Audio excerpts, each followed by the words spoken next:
All right, boys and girls, nobody's done this yet, so I'm going to do it. I'm going to solder a OSE 8 millimeter connector onto some 6-gauge wire. This is really not terribly complicated. It just requires the use of high power electronics and a will, determination to get it done right. So what I'm going to do is I'm going to knock off some of this sleeving from the wire itself. It's not much. I'm going to overdo it by a little bit so that it will give me some extra space on the actual wire itself, because if you do it too tight, you can possibly leave out some wire strands from the actual connector itself. And doing that is not a terribly great idea. Okay, when you peel back the wire, you're going to see, and hopefully you can see the camera, you're going to get all this beautiful wire to come out. I know it's super fuzzy. Twist it a little bit as you go. That'll keep all the strands nice and tight. And then they will eventually just go pop and kind of furl out a little bit. So now you're in the starting position. This is your wire. Cool. Now we need to make sure that we've got our connector lined up and ready to go. We're going to use some flux. And this is just going to be to basically prime the area so to receive as much solder as possible so it doesn't fall or doesn't not stick, because usually you have to get both ends, the connector and the wire, super hot and ready to go. One thing I don't do is I don't want to pre-solder this connector at all, because it is very slender. It's very tight for the wire to get in there, so you're not going to have a lot of extra space to put in anything else. And if you pre-solder the wire, it kind of makes a plump little mushroom. And that is not what you want to do. That's kind of the opposite of the point. So what we're going to do here is do our best not to make this whole contraption go out of stage for me. And really all these helping hands are going to do is just kind of keep things lined up. I'm not expecting the world, but when I put this in here, it fits just nicely. And if you're looking at it on the detail in the camera, you'll be able to see it kind of fits in there nice. If I did have solder on there, it would have been a little bit bigger, and it might have been just big enough that it wouldn't have fit. So that's why I've gone ahead and gone not pre-soldered. Unfortunately, I grabbed it at a bad spot, so it's pulling it out. Okay, now we're pushing it in, and that's good. One thing I'm going to use here that is not common is a Radio Shack 230 watt or 150 watt soldering iron. And all that really means is generally soldering irons are in the realm of about 60 watts. This is a lot beefier. Some people use torches to do something like this. It is very easy to overburn something like this. Clearly the connector is made of nylon. So the sleeve is made out of silicone, so that can take up to 200 C. The connector is made of nylon, and that's really awesome because it can take high heat, and it's big and bulky, and the actual connector itself is nice and how to say it, it can absorb a lot of heat and disperse it, which is kind of the point of what you want for a lot of big beefy connectors, but you also want surface area and you want contact. So what's going to make a big deal out of this is you can kind of see the soldering iron is getting red hot, which is really, really good. That means that the copper on it is almost to its melting point. Not necessarily awesome, but it's super, super hot. And what we want to do, and you can kind of see that I've got the wire plugged in actually to another back end and some more wire actually into a battery as well. Not actually a big deal, everything's all disconnected. But the major factor here is that the connector itself, if you heat this part up right here too much, you're actually going to melt the connector. And if you melt the connector, it's going to come out of its housing and it's going to de-align with what you need, and that's a problem. So effectively what we want to do is we just want to heat up the wire itself right here, and we want to heat up the housing just enough so that it accepts the solder and everything without going nuts. So hopefully, and I'm no video magician, but hopefully you can see everything that's going on here.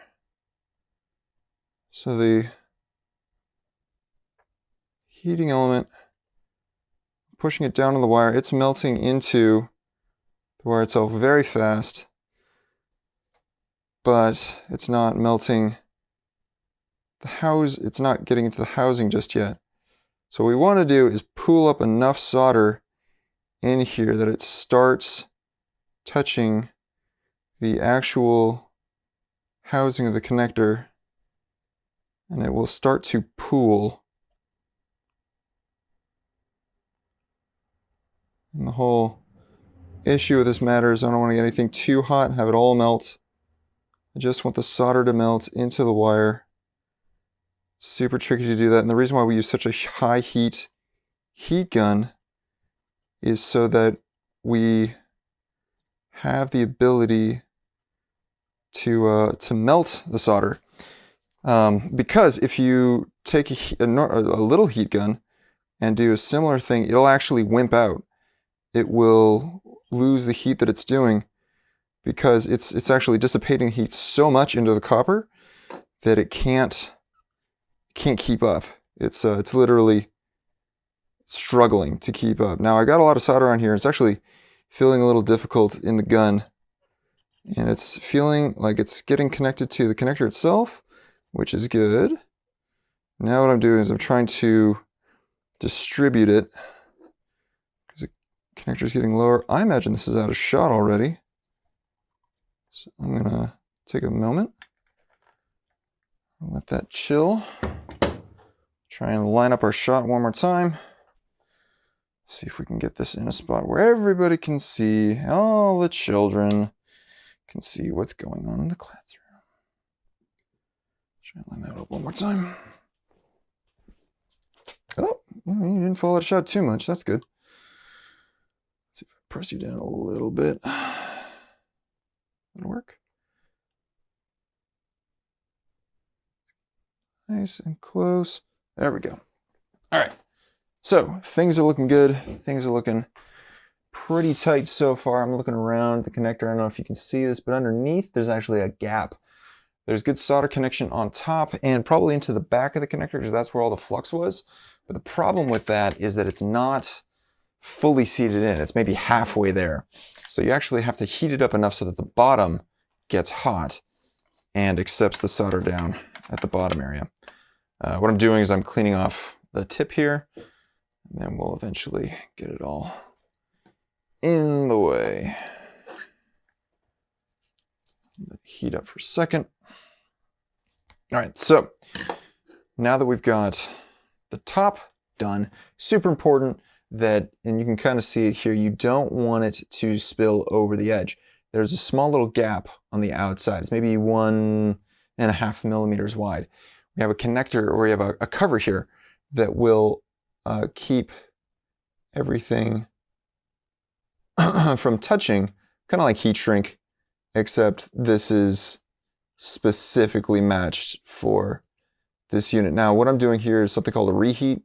I've already done the soldering. I've got solder in there, but the problem is that I need to readjust things, and I don't want anything to pop out, but I also want to utilize the solder that I've got in there. So I've got to make good contact with a solder gun, with everything in there. I'm actually heating up the wire. I'm heating up the connector, and you can actually see if we get it just right, it's going to suck. I'm going to make a little bubble right next to the connector, and it's going to suck the solder into it because there's just enough space. It's a wicking effect. It's kind of like if you put a sheet of plastic on a cable or something like that and put a little droplet of water next to the edge, it will actually suck the water underneath the table.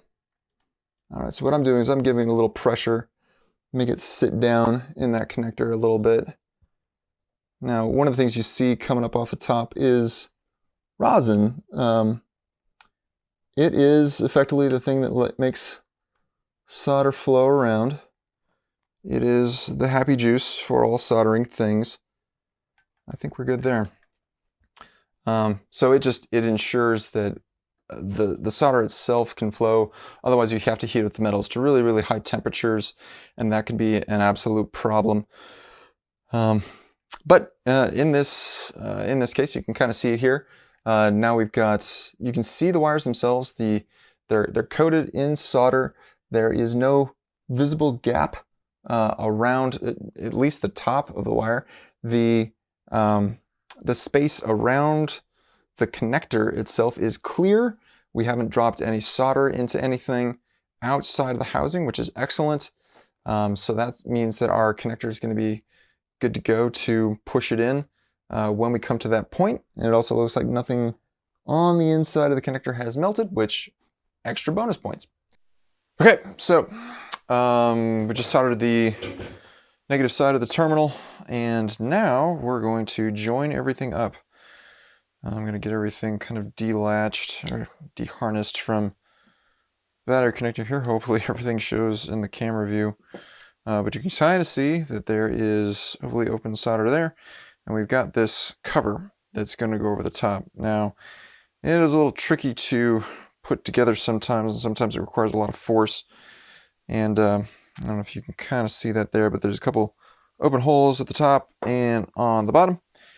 And if we did all of this right, yeah, we did negative, negative, positive, positive. Now we just kind of effortlessly shove these together. And after enough time, sometimes you have to lean on them, sometimes you have to get a little screwdriver involved, but really, this is just a matter of time before it all comes together, especially if you've left it out of the harm's way of filling in those areas around the connector. So hopefully this was informative. If you have any questions, let me know. Thanks so much. All right, here's what it looks like all seated together. You can kind of see that the connector is in nice and tight. In fact, if you look even closer, maybe the light can show it. There's some pins in these holes, and it's ready to go. So, good luck.